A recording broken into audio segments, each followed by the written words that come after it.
Olá, boa tarde, galerinha. Hoje vamos iniciar mais uma aula. Dessa vez nós vamos falar sobre as revoluções políticas do capítulo 1 do livro didático de vocês, ok? Escola Zacarias Cordeiro, sou o professor Antônio Carlos, disciplina de História, série 8º ano, 2/3 de 2021.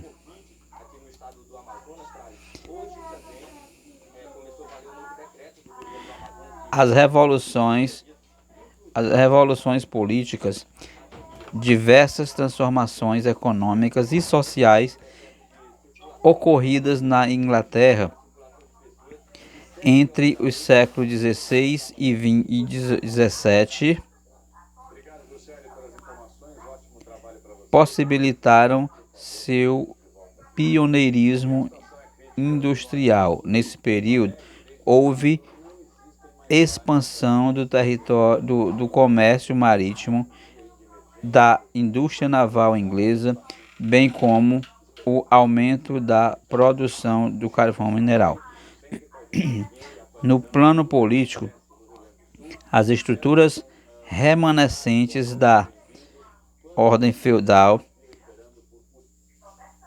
foram derrubadas por movimentos revolucionários que instauraram um novo regime de poder, desenvolvimento de uma nova da indústria e do sistema econômico e social que ficou conhecido como capitalismo. Ou seja, aí vai nascer o capitalismo, sistema esse que visa apenas o lucro, buscar meios para garantir seus lucros. Não é surpresa para ninguém, lucros esses apenas para as elites ou classes dominantes, ok? Os monarcas absolutistas. O governante mais emblemático do absolutismo inglês foi o rei Henrique VIII, que rompeu com a Igreja Católica e fundou a Igreja Anglicana. Ele fazia parte da dinastia Tudor, cujos monarcas governaram a Inglaterra entre 1485 e 1603. Durante o governo de Elizabeth I, filha de Henrique VIII, os ingleses conquistaram importantes colônias ultramarinas na América e na África, das quais obtinham todas as riquezas encontradas, ou seja, eles dominavam novos territórios e cada território que era dominado, eles conquistavam junto com o território todas as riquezas nos locais existentes, até mesmo a própria população que eles tornavam escravos. Alguns líderes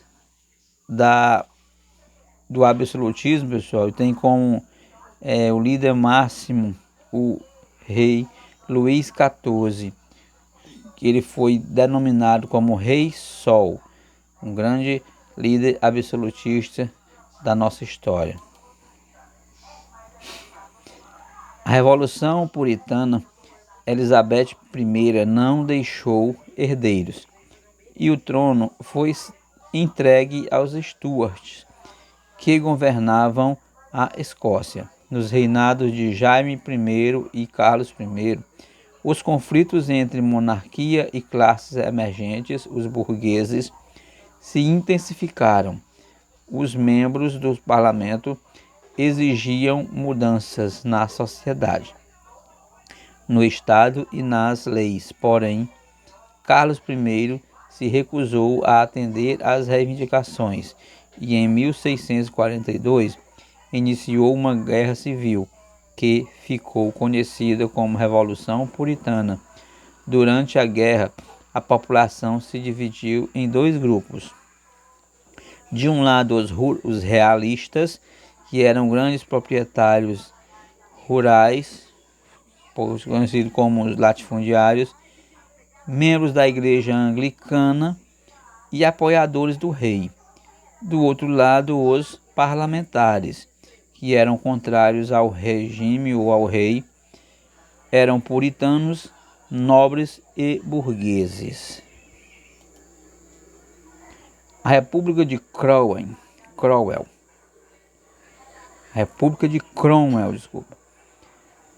Oliver Cromwell, membro da pequena nobreza e puritano, comandou o exército e venceu a guerra. O rei Carlos I foi preso, julgado e condenado à morte. A República foi proclamada e Cromwell assumiu o governo da Inglaterra em 1649. Durante seu governo, a economia inglesa foi impulsionada pela aprovação dos atos de navegação. Porém, no campo político, Cromwell se tornou um governante autoritário e enfrentou com violência os movimentos de oposição a seu governo. Dissolveu o parlamento e estabeleceu uma ditadura hereditária. É interessante ressaltar, pessoal, que todo governo autoritário, eles não permitem nenhuma forma de combate ao seu regime.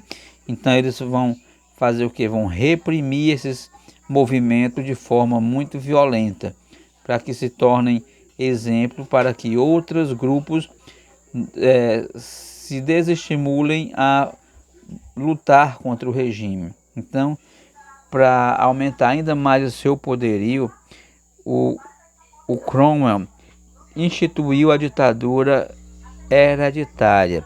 O que significa uma ditadura hereditária? Era um regime de governo ditatorial onde o poder passava de pai para filho, então era hereditário.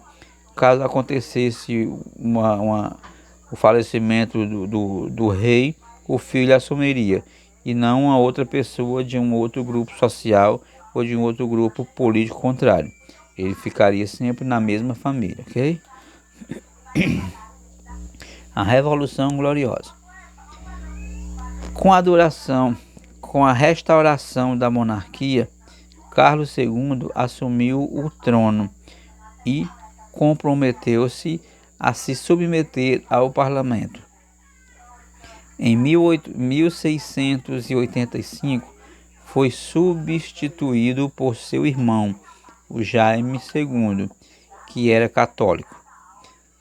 Nobres e burgueses temiam que, com a volta do catolicismo, implicasse na devolução de terras que a reforma anglicana havia confiscado.